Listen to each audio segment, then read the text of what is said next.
കൂട്ടുകാരെ, ഇന്ന് നമുക്ക് ചീര എങ്ങനെയാണ് നടണമെന്ന് കാണാം. ഇത് ഞാൻ ഗ്രോ ബാഗിൽ നട്ടതാണ്.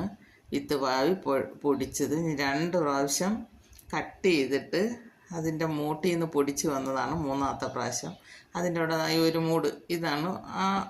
അത് വിത്തെടുക്കാൻ വേണ്ടി ഒരു മൂടാൻ ഇട്ടിട്ട് ബാക്കിയെല്ലാം ഞാൻ 2 പ്രാവശ്യം എടുത്തതാണ്. ഇപ്പം 3ാമത് വീണ്ടും പൊടിച്ച് വന്നിരിക്കുന്നതാണ്. ഈ ചീരയാണ് ഞാൻ കാണിക്കുന്നത്. ഗ്രോ ബാഗിലാണ് ഞാൻ ഇത് നട്ടത്.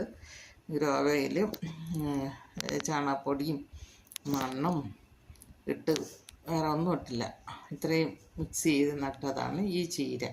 2 പ്രാവശ്യം ഞാൻ ദിവസം എനിക്ക് കറി വയ്ക്കാനുള്ള കിട്ടും. ഈ ഒരു 3 ഗ്രോ ബാഗിൽ ഞാൻ നട്ടതാണ്. അത് എല്ലാവർക്കും ഇതുപോലെയൊക്കെ നട്ട് വയ്ക്കാം. എല്ലാം നമ്മളെ ആവശ്യത്തിന് നല്ല പച്ചക്കറി സ്വന്തം ആവശ്യത്തിന് എടുക്കാൻ പറ്റിയ ഇതാണ്. നമുക്ക് വിത്ത് വാങ്ങിച്ച 1 പ്രാവശ്യം വിത്ത് വാങ്ങിയാൽ മതി. 10 രൂപയുടെ വിത്ത് വാങ്ങിച്ചിട്ടതാണ്. 2 പ്രാവശ്യം എടുത്ത് 3ാമത്തത് എനിക്ക് 2-3 ദിവസത്തേക്കുള്ളതുണ്ട് വീണ്ടും കട്ട് ചെയ്തെടുക്കാൻ വേണ്ടി.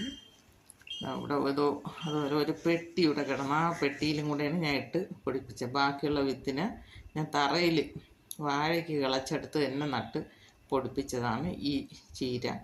എല്ലാവർക്കും എൻ്റെ വീഡിയോ ഇഷ്ടമായെങ്കിൽ ലൈക്ക് ചെയ്യണം, ഷെയർ ചെയ്യണം, സബ്സ്ക്രൈബ് ചെയ്യണം. എല്ലാവരും എന്നെ പ്രോത്സാഹിപ്പിക്കണം. ഇതുപോലെയൊക്കെ ചെയ്യാൻ വേണം. നമ്മുടെ സ്വന്തം ആവശ്യം വെയിലായതുകൊണ്ടാണ് അവർ മറയായിട്ടിരിക്കുന്നത്. എല്ലാവരും ഇതല്ല. കുറേ വിത്തിന് വേണ്ടി ഞാൻ ഇട്ടേക്കുന്ന വിത്തിന് ഇപ്പോൾ ഒരാഴ്ച കൂടെ കഴിയുമ്പോൾ നമുക്ക് അതിൽ നിന്ന് വിത്ത് പറിച്ചെടുക്കാം. ആദ്യം 10 രൂപ വിത്ത് വാങ്ങിച്ചിട്ട് ബാക്കി നമുക്ക് അടുത്ത പ്രാവശ്യം ഇഷ്ടം പോലെ വിത്ത് ഇട്ട് എല്ലാവർക്കും കൊടുക്കാനും തികയും. എല്ലാവർക്കും നമുക്ക് ഇഷ്ടം പോലെ വിത്ത് കൊടുക്കാൻ തികയും.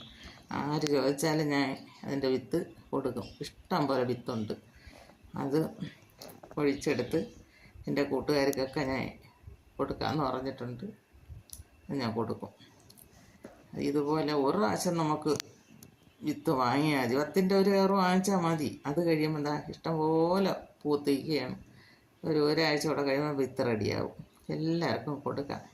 എല്ലാവരും ഇതുപോലെയൊക്കെ ഒന്ന് ചെയ്ത് നോക്കണം. എല്ലാവർക്കും ചെയ്യാൻ പറ്റുന്നതാണ്. എല്ലാവരും ശ്രമിച്ച് നോക്കുക.